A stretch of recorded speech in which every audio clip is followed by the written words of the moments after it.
Hello friends, welcome to आपके अपने channel success path में। मैं राज ठाकुर।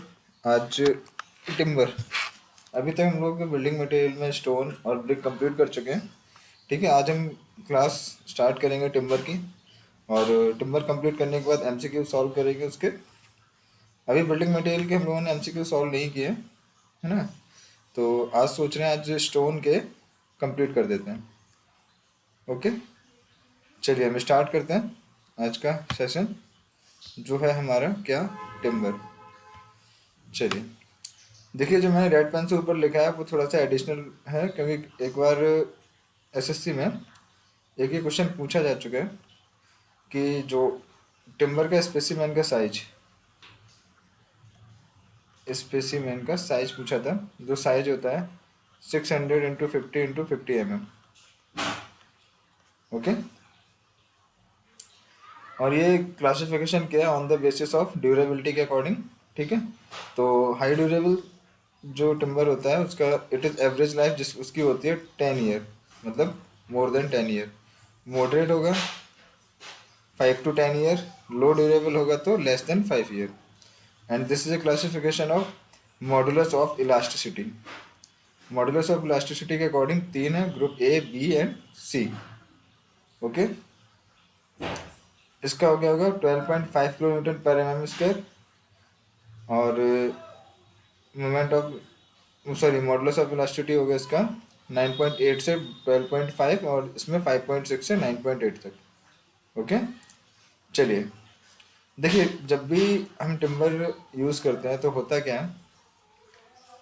अब इसमें दिया है there timber are obtained from the tree and timber are classified as 3 types. ठीक है, 3 टाइप्स है। फर्स्ट है स्टैंडिंग, मतलब अभी पेड़ हमने काटा नहीं है, जैसा है सामने दिख रहा है, लगा हुआ है, अभी जिंदा जीवित पेड़ है। ठीक है, this is A standing tree timber and लकड़ी। और दूसरा है रफ टिम्बर, जैसे काट के हमने डाल दिया है तो वो हो गया रफ टिम्बर। कन्वर्टेड टिम्बर, उसको हमने कई साइज दे दिया। ठीक है, जैसे पटले वगैरह बना लेते हैं ना हम लोग लकड़ियों के अलग अलग, जो भी है, अगर उस हमने कोई साइज दे दिया तो this is A converted timber. वही चीज़ है standing, rough and converted. Standing, किसी पेड़ को काटने से पहले इसमें उपस्थित लकड़ी स्टैंडिंग टिम्बर कहलाती है। एंड रफ टिम्बर, किसी पेड़ को काटने के बाद इसमें उपस्थित टिम्बर रफ टिम्बर कहलाती है। ठीक है, and next is converted timber. तो काटने के बाद इसकी चिराई करके इसे कॉमर्शियल साइजेस में बदलने के बाद प्राप्त लकड़ी कन्वर्टेड टिम्बर कहलाती है। ठीक है, next is a classification of tree. First exogenous and second is endogenous. नाम से ही पता चल रहा होगा, इंडोजीनियस मतलब अंदर की तरफ बढ़ रहे होंगे, एक्सोजीनियस बाहर की तरफ बढ़ रहे होंगे। ठीक है, एक्सोजीनियस ट्रीज को हम लोग एवरग्रीन ट्री भी बोल देते हैं कभी कभी। ऐसे पेड़ जिनके तनों की बढ़ोतरी बाहर की तरफ होती है। ठीक है, अभी बताया मैंने। प्रत्येक वर्ष एक नई एनुअल रिंग डेवलप होती है, और इसी के एनुअल रिंग्स के अकॉर्डिंग ही हम पेड़ की एज का पता लगाते हैं। ठीक है, इसके दो टाइप होते हैं, एक कॉनिफर एंड डिसीडियस। कॉनिफर क्या है, हमेशा ग्रीन रहते हैं, एवरग्रीन ट्रीज रहते हैं। और डिसीडियस क्या है, मौसम मतलब पतझड़ का मौसम आता है तो पत्तियां वत्तियां उसकी गिर जाती हैं। ठीक है, लेकिन क्या है, डिसीडियस ट्रीज होते हैं वो हार्ड क्वालिटी के होते हैं, और जो कॉन्फिगर ट्री होते हैं वो थोड़ा सॉफ्ट क्वालिटी के होते हैं। ओके, कॉन्फिगर के जो कौन कौन से पेड़ आते हैं, चीड़ का, देवदार, केल, फिर एंड पाइन। ओके, और हार्डवुड में आता है ओक, साल, टीक, बबूल, महोगनी, वेंटिक, रोसवुड या शीशम। ठीक है, ये डिसीजेस ट्रीज हैं, हार्ड ट्री, हार्ड क्वालिटी के होते हैं। और सबसे हार्ड लकड़ी किसकी होती है, वो होती है शीशम की। ठीक है, नेक्स्ट ये कुछ नहीं है, difference between soft and hardwood के बारे में बताया।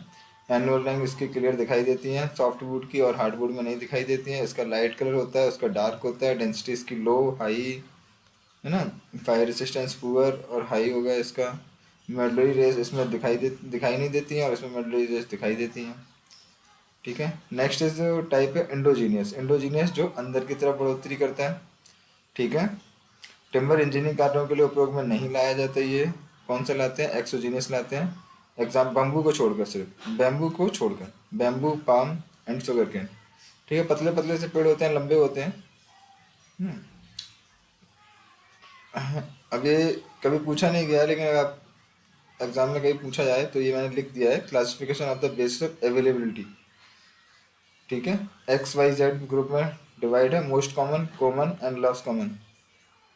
ठीक है, मोस्ट कॉमन क्या है, जिसमें लकड़ी प्राप्त होती है हमें पर ईयर 1415 मीटर क्यूब, इसमें 355 से 1415 मीटर क्यूब, और लेस कॉमन में 355 मीटर क्यूब से पर ईयर।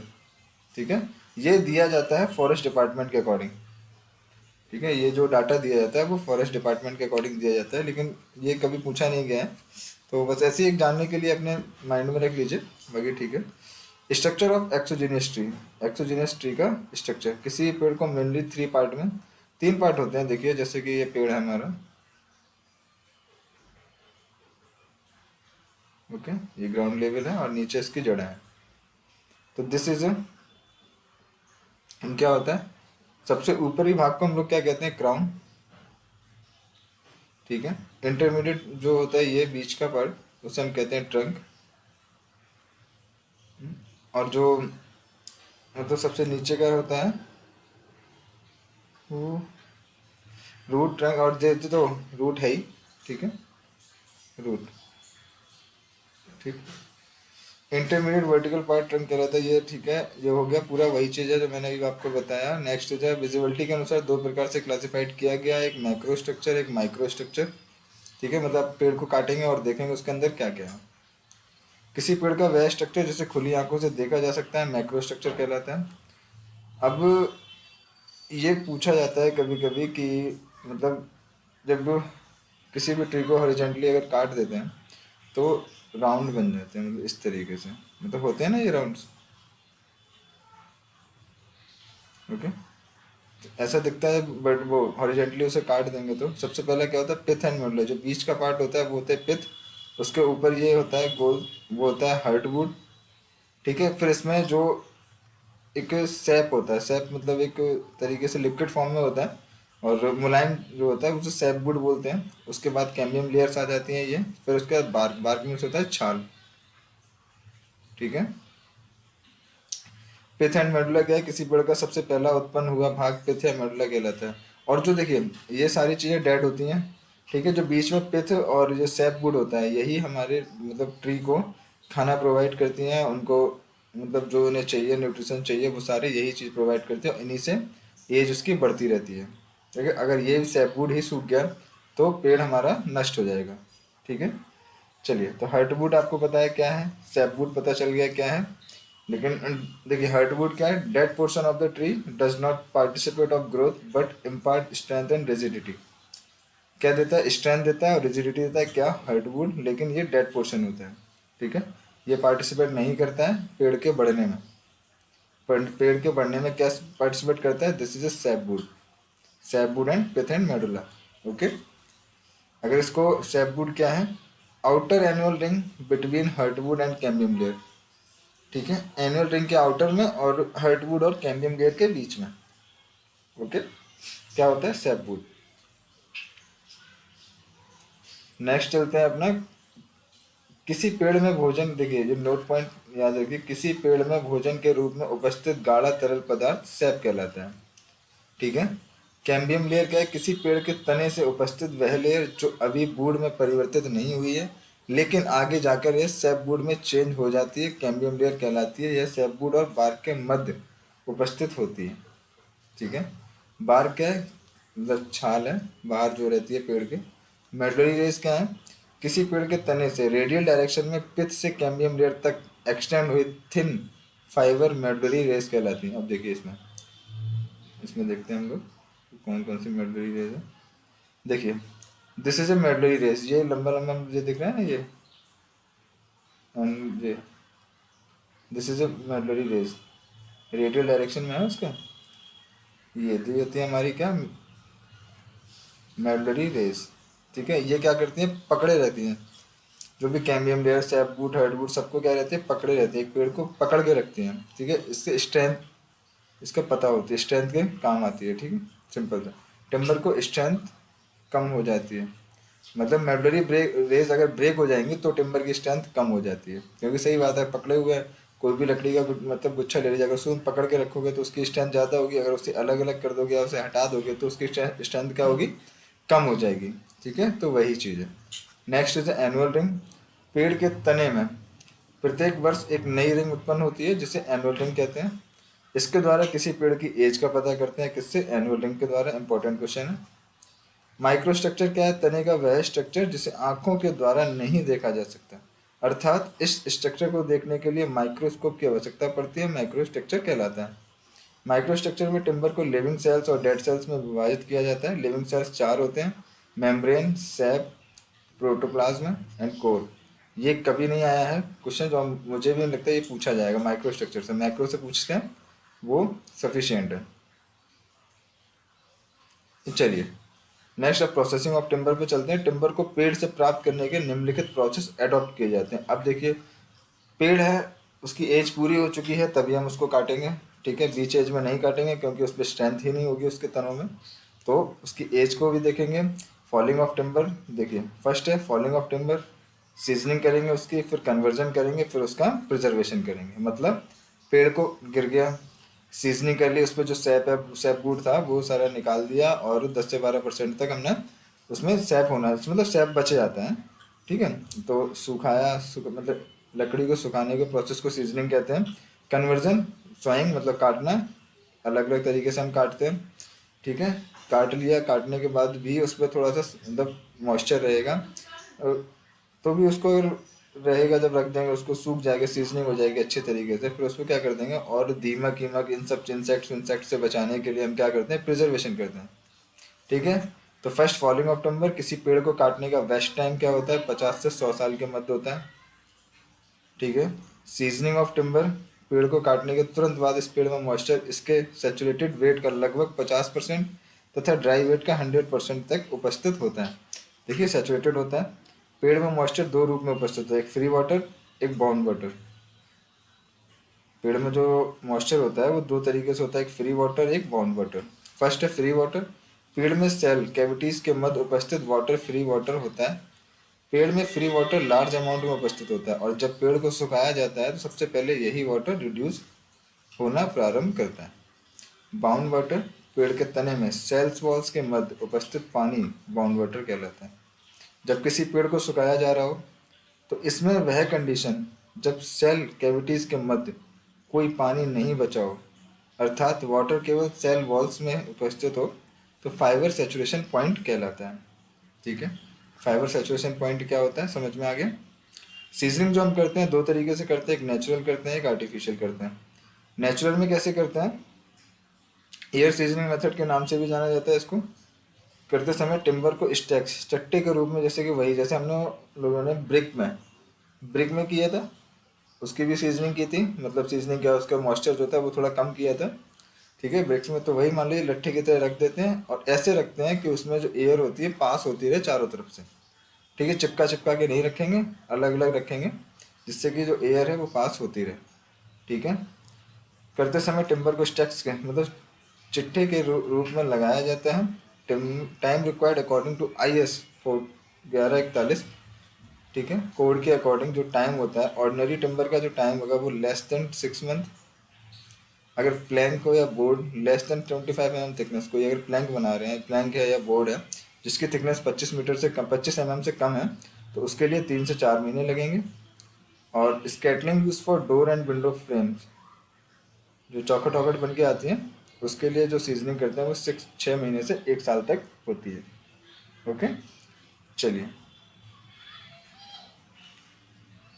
इस मेथड में सीजनिंग करते समय टिम्बर को ग्राउंड से लगभग 300 mm ऊपर रखा जाता है। ग्राउंड से कितना रखते हैं हम लोग? 300 mm ऊपर रखा जाता है, जिससे कि वो ज़मीन से नमी ना पकड़ ले, ताकि टिम्बर ग्राउंड वाटर के कांटेक्ट में नहीं आए। देखिए है, ग्राउंड वाटर के कांटेक्ट में नहीं है। इस मेथड में टिम्बर की सीजनिंग करते समय बहुत ज़्यादा समय लगता है, क्यों 6 महीने 1 साल लग रहा है, तो ज़्यादा समय ही। इस मेथड में टिम्बर में मॉइस्चर कंटेंट रिड्यूस होकर 15% तक रह जाता है, अर्थात इससे कम नहीं हो पाता। लेकिन जो आर्टिफिशियल हम लोग सीजनिंग करते हैं उसमें क्या करते हैं, वाटर सीजनिंग कर देते हैं, बॉइलिंग कर देते हैं, केमिकल सीजनिंग हो जाएगी, इलेक्ट्रिकल सीजनिंग, किल। और वाटर सीजनिंग में क्या करते हैं, मतलब लट्ठों को बांध देते हैं, तो जैसे नदी जा रही है या कुछ भी पानी वानी बह रहा है, उस पर बांध के डाल देते हैं, तो पानी के साथ साथ जो भी सैप उसमें होता है वो उसके थ्रू निकल जाता है। उसमें कितना टाइम लगता है? 2 से 4 वीक तक सबमर्ज करके रखा जाता है। 2 से 4 वीक का टाइम लगता है, ठीक है। सॉरी। इस टिम्बर को पानी से निकाल कर शेड्स के नीचे सूखने के लिए रख दी जाती है। जब सैप निकल जाएगा तो ऊपर का जो वाटर होगा वो तो जल्दी सूख जाएगा, है ना, तो इसीलिए वाटर सीजनिंग। नेक्स्ट है बॉइलिंग मेथड। इस मेथड में टिम्बर की सीजनिंग करते समय पहले पानी को क्या करते हैं, बॉईल कर लेते हैं, बॉइलिंग पॉइंट तक बॉईल किया जाता है। उसके बाद पानी में टिम्बर को 3 से 4 घंटे तक रख देते हैं। 3 से 4 घंटे तक उसी में डाल दो। सीजनिंग का यह मेथड बहुत फास्ट मेथड है, लेकिन इस मेथड से सीजनिंग करते समय टिम्बर की स्ट्रेंथ और इलास्टिक प्रॉपर्टीज़ भी प्रभावित हो जाती हैं। ठीक है, तो इसलिए हम इसको ज़्यादा यूज़ नहीं करते हैं क्योंकि इसकी स्ट्रेंथ भी रिड्यूस हो जा रही है। केमिकल सीजनिंग क्या है? हाँ, केमिकल सीजनिंग के साल्ट सीजनिंग मेथड के नाम से भी जाना जाता है। इस मेथड में टिम्बर को सॉल्ट सॉल्यूशन में सबमर्ज करके सीजनिंग के लिए रख दिया जाता है। ठीक है। इलेक्ट्रिकल में क्या है, इसमें एसी करंट हम लोग फ्लो करवाते हैं। हाई वोल्टेज करंट फ्लो किया जाता है। इस मेथड से टिम्बर की यूनिफॉर्म सीजनिंग प्राप्त होती है और यह मेथड वैल्यूएबल टिम्बर जैसे प्लाईवुड आदि की सीजनिंग करने के लिए उपयोग में लाया जाता है। किसके लिए करते हैं? वैल्यूएबल टिम्बर्स के लिए, जिसकी कीमत ज़्यादा होती है, उसी टिम्बर्स के लिए हम इलेक्ट्रिकल सीजनिंग करते हैं। नेक्स्ट आती है किल्न सीजनिंग। अरे भाई भट्टों की तरह रख देते हैं उसमें तो सीजनिंग हो जाती है। ठीक है, 35 से 38 डिग्री सेंटीग्रेड का मत रखा जाता है। ओके, ये हो गया हमारा कितना। देखिए इसमें क्या है, किल्न सीजनिंग में क्या होता है, 10% तक स्ट्रेंथ जो है रिड्यूस हो जाती है, स्ट्रेंथ रिड्यूस्ड। ठीक है। अब नोट पॉइंट जो डायरेक्ट ऑब्जेक्टिव में पूछे जाते हैं। वेल सीजनिंग टिम्बर में मॉइस्चर कंटेंट की मात्रा टिम्बर के ड्राई वेट का 10 से 12% के मध्य होनी चाहिए। किसी टिम्बर का स्टैंडर्ड वेट 12% मॉइस्चर कंटेंट पर चेक किया जाता है। ठीक है। The standard strength of timber is maximum parallel to grains, जिसकी मैक्सिमम किस में होती है, पैरेलल टू ग्रेन्स, और मैक्सिमम है ये। ठीक है, और मिनिमम क्या है, परपेंडिकुलर टू ग्रेन्स। ठीक है। Okay, next is moisture content in a timber according to IS 883। India में ह्यूमिडिटी के अनुसार 4 जोन में क्लासिफाइड किया गया और इसमें काम आने वाले टिम्बर में मॉइस्चर कंटेंट निम्नानुसार होना चाहिए।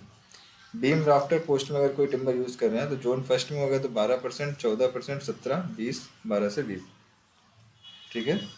डोर एंड विंडो अगर थिकनेस 50 mm से ज़्यादा है तो 10 से 12%, 14%।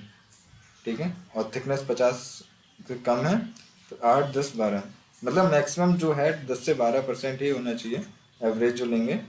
ठीक है, और बस इतना ही है, इसमें कुछ है नहीं है। ये कभी नहीं आया, एग्जाम से पूछा गया है तो डायरेक्टली ये पूछते हैं कितना मॉइस्चर कंटेंट होता है, 10 से 12%। Seasoning for felling of tree, पेड़ को काटने का सबसे बेस्ट पीरियड वह होता है जब इसमें सेप रेस्ट कंडीशन में हो।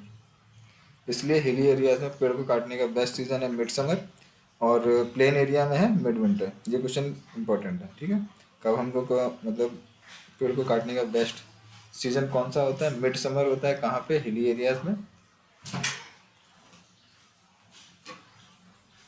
और मिड विंटर होता है कहाँ पे, प्लेन एरियाज में। ठीक है।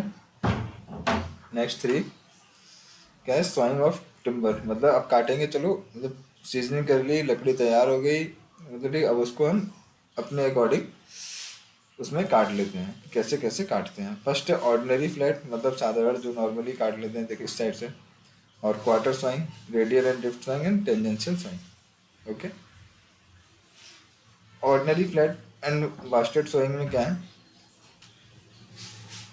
ये लट्ठा है, मतलब ये हमारे टिम्बर है, इसको रेडियली ये काट रहे हैं, देखिए ऐसे ऐसे इसके पटले निकाल लिए जाते हैं।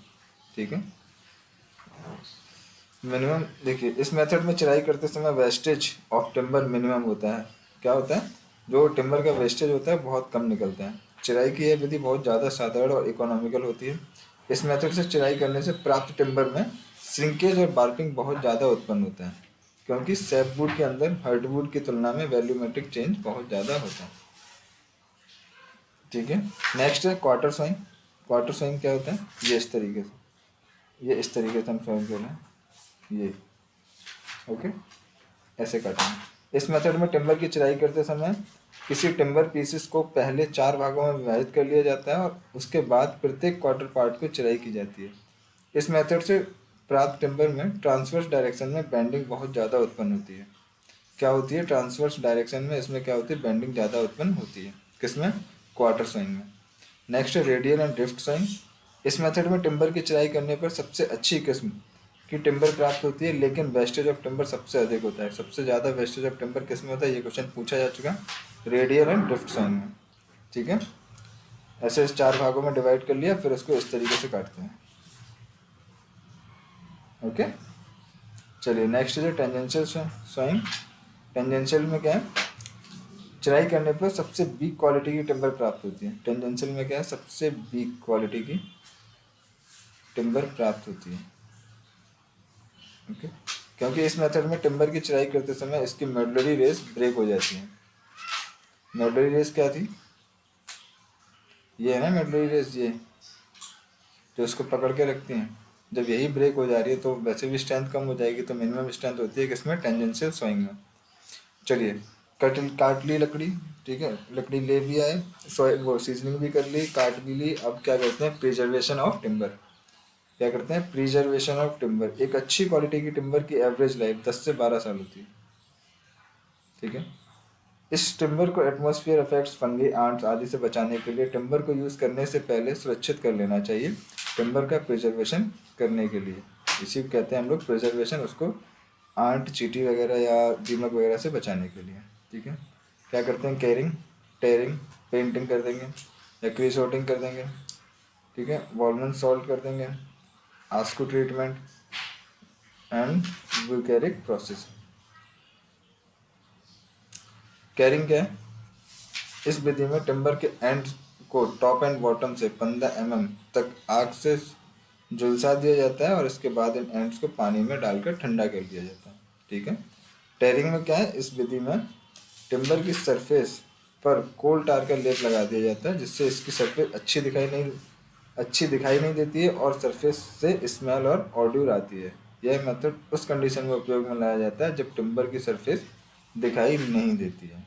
ठीक है, नेक्स्ट इज पेंटिंग। पेंट कर देंगे। टिम्बर के सरफेस का प्रिजर्वेशन करने के लिए पेंट का भी उपयोग किया जाता है। मार्केट में सोलिगम पेंट। कैसे? टिम्बर के लिए कौन सा पेंट यूज होता है? सोलिगम पेंट मुख्य रूप से उपयोग में लाई जाती है। इसका उपयोग करने से टिम्बर में दीमक से भी बचाया जा सकता है। क्रिसोटिंग ऑयल, इस मेथड में बेथल मेथड के नाम से भी जानते हैं। और क्या करते हैं इसमें? क्रिसोट ऑयल को रोड टार होता है का ऑप्शन या डिस्टिलेशन करके प्राप्त किया जाता है। इस मेथड में टिम्बर का प्रिजर्वेशन करने के लिए टिम्बर को एयर टाइट चैम्बर में रख दिया जाता है और इन चैम्बर्स का टेम्परेचर लगभग 50 डिग्री मेंटेन किया जाता है और चैम्बर के अंदर क्रिसोट ऑयल 0.7 से 1 न्यूटन पर एम स्क्वायर के प्रेशर से अंदर भेजा जाता है। ठीक है, अर्थात टिम्बर की सरफेस पर स्प्रे किया जाता है। टिम्बर की सरफेस पर स्प्रे किया जाता है। नेक्स्ट इज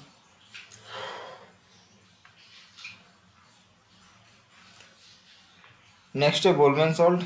एसक्यू इंपॉर्टेंट है। आर्सेनिक एंड कॉपर ट्रीटमेंट, इससे क्या बोलते हैं? Arsenic and copper treatment. इसमें मिलाते क्या क्या? Hydrate arsenic pentoxide, copper sulphate, potassium dichromate. ठीक है, इन सब का घोल मिलाते हैं, तब इस पर लेप कर देते हैं।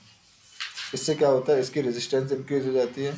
ठीक है, जो वाइट आंट्स होते हैं, मतलब दीमक होती हैं, उनके अकॉर्डिंग रेजिस्टेंस ज़्यादा बढ़ जाते हैं। ओके, आस्को ट्रीटमेंट, ये सब याद रखिएगा। आस्को ट्रीटमेंट है क्या चीज़? ठीक है, आस्को ट्रीटमेंट इंपॉर्टेंट था और ये चीज़ इंपॉर्टेंट नहीं है। वो चीज़ जो इंपॉर्टेंट है वही कवर करेंगे। वाउचेरी एक प्रोसेस बचा है, कर लीजिए। मेथड स्पेशल रूप से ग्रीन टिम्बर अर्थात ऐसे टिम्बर जिनकी प्रॉपर सीजनिंग नहीं की गई है सुरक्षित करने के लिए उपयोग में लाई जाती है। कौन सा? बाउचेरी प्रोसेस। नेक्स्ट है apply process of any preserving solution of timber surface. ठीक है, किसी भी टिम्बर की सरफेस को एटमॉस्फेयर के प्रभाव से सुरक्षित करते समय निम्नलिखित प्रोसेस अडॉप्ट की जाती है। स्प्रिंग मतलब स्पेयरिंग, स्प्रेइंग करते हैं ना, स्प्रे मारते हैं, ब्रशिंग कर देते हैं या डिपिंग या steeping, injecting under pressure. In process से प्रिजर्वेशन करते समय सबसे effective method injecting under pressure होता है तथा सबसे कम इफेक्टिव मेथड स्प्रेइंग होता है। स्प्रेइंग का मतलब फुब्बारे की टाइप से मार दिया, अंडर प्रेशर का जो प्रोसेस होती है वो क्या होती है, प्रेशर से उसके अंदर तक पहुंचाना।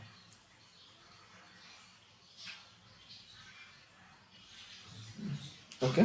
और टिम्बर से जो मोस्टली क्वेश्चन पूछे जाते हैं वो ऊपर ऊपर ही हम लोग कवर कर चुके हैं। सॉइंग से पूछते हैं, सीजनिंग से पूछते हैं, और कौन सा हार्डवुड है और कौन सा क्या एक्सोजीनियस कौन सा है, एंडोजीनियस कौन सा है, यही पूछा जाता है मैक्सिमम।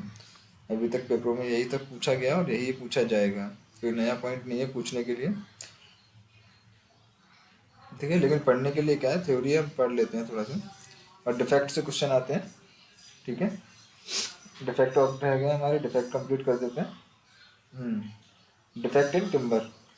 टिम्बर में उत्पन्न होने वाले डिफेक्ट्स को निम्नानुसार क्लासिफाइड करते हैं। अब देखिए किस किस तरीके से क्लासिफाइड करते हैं। फर्स्ट क्या है, defect due to conversion of defect due to sawing. काटने आटने के चक्कर में जो कंजर्वेशन होता है उसके उससे क्या डिफेक्ट पड़ता है।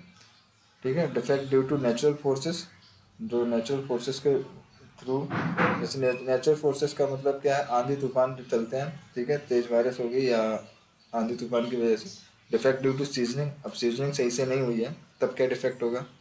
Defect due to fungi, fungi लग जाएगी तब क्या डिफेक्ट होगा टिम्बर में। और डिफेक्ट ड्यू टू इंसेक्ट्स, जब इंसेक्ट्स लग जाएंगे तब क्या होगा। ठीक है, अब पहला है डिफेक्ट ड्यू टू कन्वर्जन।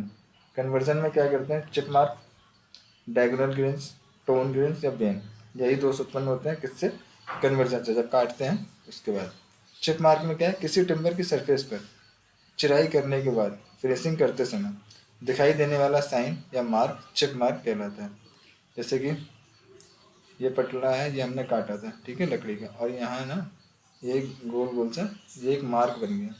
ठीक है, यहाँ गांठ थी तो यहाँ बन गया एक मार्क, जब मार्क बन गया तो क्या होगा, वो चिप मार्क बोलेगा। ठीक है, चलिए नेक्स्ट इज, नेक्स्ट है diagonal grain. The defect is form due to improper sawing of timber. Improper मतलब सही से उसकी कटाई नहीं की है, उल्टी सीधी कर दी है, this is A diagonal grain indicated by diagonal mark on straight grain timber surface. ठीक है, next is tone grain. This defect is caused when a small depression is formed on finished surface of timber by falling of a tool और any sowing और finishing equipment. जब देखिए finishing करते हैं, काट लिया, उसकी जब फिनिशिंग करते हैं उस पर बाई चांस कोई टूल वगैरह गिर गया, ठीक है, तो अब लकड़ी है, छेद तो ही जाएगा उसमें, तो वो कहते हैं टॉर ग्रेन, मतलब छोटे से जो छेद वेद हो जाते हैं वो होते हैं टॉन ग्रेन। वेन क्या है, this defect due to form by presence of original rounded surface on the manufacture pieces of timber. ठीक है, नेक्स्ट आता है defect due to natural process. अब नेचुरल प्रोसेस से क्या होता है, फर्स्ट है नॉट। नॉट कैसे आएगा, यदि किसी पेड़ को बढ़ोतरी के दौरान इस पेड़ में से कोई ब्रांच काटी गई हो और यह सही तरीके से नहीं काटने के कारण यह यहाँ से उस पेड़ की ग्रोथ रुक गई हो, तो पेड़ पेड़ में यह डिफेक्ट नॉट कहलाता है। नॉट, अब देखिए ये हमारा पेड़ था, ठीक है, ये पेड़ है, ठीक है, ये एक यहाँ से ये एक निकला और हमने यहीं से इसको काट दिया, ठीक है, ये डंडी इसकी हटा दी हमने, यहाँ से ये हटा दी, तो यहाँ क्या होता है, एक गांठ सी पड़ जाती है ना, देखा होगा आपने कभी पेड़ों में, कोई अगर वहाँ से डंडी हटा दी तो वहाँ गांठ सी पड़ गई है, तो उसे हम लोग क्या बोलते हैं, नॉट, वही होता है नॉट। लिंगाल क्या है, यदि किसी पेड़ की बढ़ोतरी के दौरान कोई ब्रांच काटी गई हो और सही तरीके से नहीं काटने के कारण यहाँ पर सैप की एक्स्ट्रा परत डिपॉजिट हो गई हो, तो पेड़ में यह डिफेक्ट क्या बोल रहे हैं, रिंग गार्ड बोलते हैं। ठीक है, नेक्स्ट इज टिम्बर में यह दोनों डिफेक्ट ही वीकेस्ट पोर्शन ऑफ टिम्बर को दर्शाते हैं। Okay, ring guard and knots. Third है dead wood. This timber which is obtain from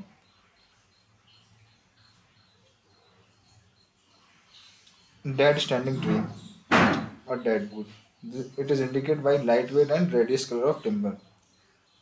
पेड़ों में देखा होगा तुमने कि कुछ तने जब निकल आते हैं, जैसे कि ये तना था, यहाँ से जो ये तना निकला, इसके आगे कोई मतलब बढ़ोतरी हुई नहीं, ठीक है, यहाँ पेड़ आए नहीं, इस तरफ पूरा, इस तरफ पूरा हमारा सब कुछ जैसे चलता है प्रोसेस, लकड़ियाँ आ रही हैं, पत्ते वगैरह सब कुछ थे, यहाँ कुछ नहीं था, तो ये क्या हो गया, यहाँ पे डेड सेल हो गया ये पूरा। ठीक है, ये अब यहाँ से आगे नहीं बढ़ेगा, तो वही होता है डेड वुड। सिक्स क्या है, these are the cracks at timber surface which partially और completely separate the fibers of wood. The six are classified different types, heart shake and star shake. ठीक है, यदि टिम्बर की सरफेस पर इसकी हर्ट वुड में वाइडर क्रैक्स डेवलप हो जाएं तथा बाहर की तरफ आते समय नैरो या डिसमिसिंग हो जाए तो यह डिफेक्ट हर्ट सेक होता है। हर्ट सेक कैसा होता है, जैसे कि ये काट दिया हमने, ठीक है, यहाँ से ये ऐसे ऐसे होते हैं, मतलब अंदर की तरफ मोटा और बाहर की तरफ पतले, ये डिफेक्ट आ जाते हैं, ठीक है। ये हम लोग क्या कहते हैं इधर, हर्ट सेक, ठीक। एंड जैसे स्टार सेक, अंदर की तरफ जाते हैं, पिथ एंड मेडुलस पे नैरो हो जाते हैं, ठीक है। ये होता है इस तरीके का, होता यही है, मतलब सॉरी, एक मिनट रुकिए, इसको बिगाड़ लेते हैं।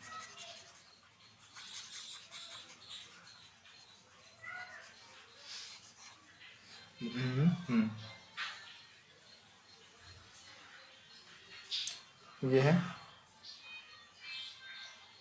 इसमें क्या होता है, ऐसे होते हैं, मतलब बाहर की तरफ चौड़े और अंदर की तरफ पतले, तो ये डिफेक्ट इसमें आ जाता है।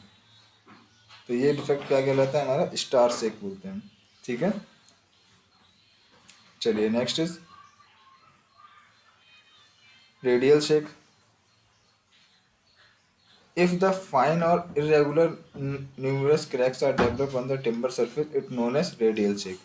कब से किसी पेड़ की एनुअल रिंग पार्शियली डैमेज हो जाए तो पेड़ में यह डिफेक्ट कब से होता है, मतलब वही है, ऐसे है, मतलब वही है राउंड, और ये एनुअल रिंग है इसकी, वो हो गई डिफेक्ट। जब डिफेक्ट हो गया तो यहाँ क्या हो जाएगा, एक कप टाइप में बन जाएगा, तो इसे हम कहेंगे क्या, कप शेक।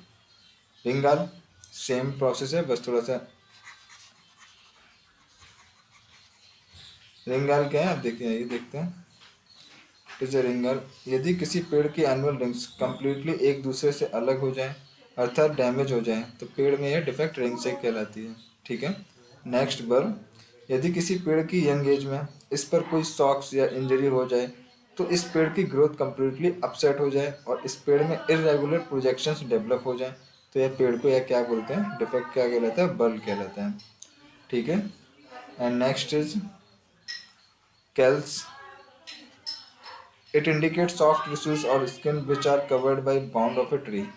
मतलब यदि किसी पेड़ की सतह पर कोई घाव उत्पन्न हो जाए और इस घाव को सॉफ्ट टिश्यूज के द्वारा कवर्ड कर लिया जाए तो यह पेड़ में क्या डिफेक्ट क्या कहलाता है, कैलस कहलाएगा, ठीक है। Next druxiness foxiness is important. पेड़ में यह डिफेक्ट टिम्बर को स्टोरेज करते समय प्रॉपर वेंटिलेशन नहीं होने के कारण डेवलप होता है, ठीक है, क्या प्रॉपर वेंटिलेशन के कारण डेवलप होता है, तो वो कौन सा डिफेक्ट है, this is a foxiness, okay. Next is chemical stain and twisted fibres. Next is, ये जो भी इंपॉर्टेंट है वही पढ़ा, डिफेक्ट्स बहुत हैं इसके, ठीक है। सारे डिफेक्ट्स पढ़ने की जरूरत नहीं है, जो इंपॉर्टेंट है बस वही पढ़िएगा। ट्विस्टेड फाइबर, यदि किसी पेड़ की यंग एज के दौरान इसके फाइबर ट्विस्ट हो जाएं, इसके फाइबर तने होते ट्विस्ट हो जाएं और पेड़ में यह डिफेक्ट ट्विस्टेड फाइबर्स कहलाते हैं, ओके। और टिम्बर या पेड़ चराई के लिए सुटेबल नहीं होते हैं।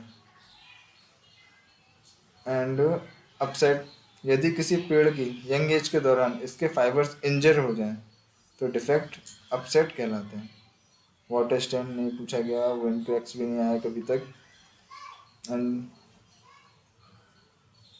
Defect due to seasoning, seasoning में जो डिफेक्ट्स आते हैं, ठीक है, कौन कौन से होते हैं, बो, कप, चेक्स, स्प्लिट। बो क्या है, यदि किसी टिम्बर में लेंथ की डायरेक्शन में घुमाव आ जाए तो टिम्बर में यह डिफेक्ट बो कहलाएगा। कप, यदि किसी टिम्बर में सूखते समय इसकी ट्रांसवर्स डायरेक्शन में घुमाव आ जाए, ठीक है, ये ट्रांसवर्स डायरेक्शन में घुमाव आ रहा है इसमें, और ये क्या है, लेंथ की डायरेक्शन में घुमाव है। ये अगर ट्रांसवर्स डायरेक्शन में है तो कप, एंड लेंथ की डायरेक्शन में है तो बो। चेक क्या है, यदि किसी टिम्बर को सुखाते समय इसके सरफेस पर क्रैक्स डेवलप हो जाए, क्रैक्स आ जाते हैं ना, कभी देखा होगा लट्टे या लकड़ियों में क्रैक्स आ जाते हैं, वो क्या कहलाते हैं, चेक्स कहलाते हैं। स्प्लिट क्या है, यदि किसी टिम्बर की सरफेस पर क्रैक एक एंड से दूसरे एंड तक पूरी तरह से एक्सटेंड हो तो वो क्या कहलाएंगे, स्प्लिट, ठीक है। नेक्स्ट ट्विस्ट, ट्विस्ट का मतलब मुड़ जाना। केस हार्डनिंग, हनीकॉम्ब स्ट्रक्चर हो जाए, ठीक है।